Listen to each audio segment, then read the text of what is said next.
பூமியில் இருந்து சுமார் 400 கிலோமீட்டர் உயரத்தில் உள்ள சர்வதேச விண்வெளி மையத்திற்கு விண்வெளி வீரர்கள் அடிக்கடி சென்று ஆய்வுகளை மேற்கொள்வது வழக்கம். முன்னதாக நாசாவே இந்த பணிகளை மேற்கொண்டு வந்தது. அண்மையில் இந்த பணிகளை தனியார் வசம் ஒப்படைக்க முடிவு செய்த நிலையில் இதற்காக போயிங் நிறுவனம் தேர்வு செய்யப்பட்டது. ஜூன் 7ஆம் தேதி போயிங் ஸ்டார்லைனர் விண்கலம் மூலம் விண்வெளி நிலையத்தை சென்றடைந்த சுனிதா வில்லியம்ஸ் மற்றும் புட்ச் வில்மோர் 14ஆம் தேதி பூமிக்கு திரும்ப திட்டமிடப்பட்டிருந்தது. ஆனால் 56 நாட்கள் ஆகியும் ஹீலியம் வாயு கசிவு உந்துவிசை கருவியில் ஏற்பட்ட தொழில்நுட்ப கோளாறு காரணமாக அவர்கள் இன்னும் பூமிக்கு திரும்ப முடியவில்லை. ஒரு வார காலத்துக்கு திட்டமிடப்பட்ட இந்த பயணம் 50 நாட்களுக்கு மேல் நீண்டு கொண்டே போனதால் நாசா உட்பட விண்வெளி வீரர்கள் பாதுகாப்பாக பூமிக்கு திரும்ப வேண்டும் என அனைவரும் எதிர்பார்த்து காத்திருக்கின்றனர். அதே சமயம் பழுதுபட்ட விண்கலத்தை சரி செய்ய முயற்சியும் தீவிரமாக நடைபெற்று வருகிறது. ஹார்ட் ஃபர்ஸ்ட் டெஸ்ட் என கூறப்படும் இந்த சோதனை முறை ஸ்டார்லைனர் விண்கலத்தில் செய்து பார்க்கப்பட்டுள்ளது.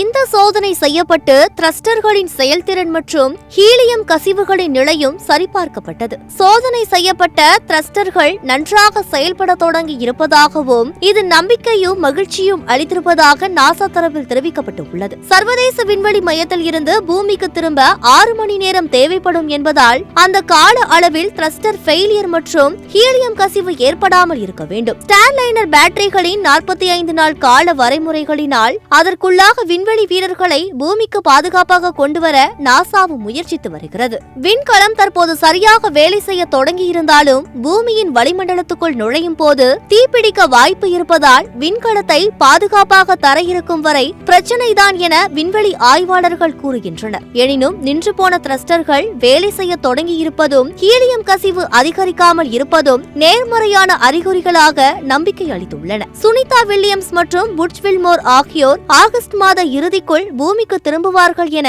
எதிர்பார்க்கப்படுகிறது.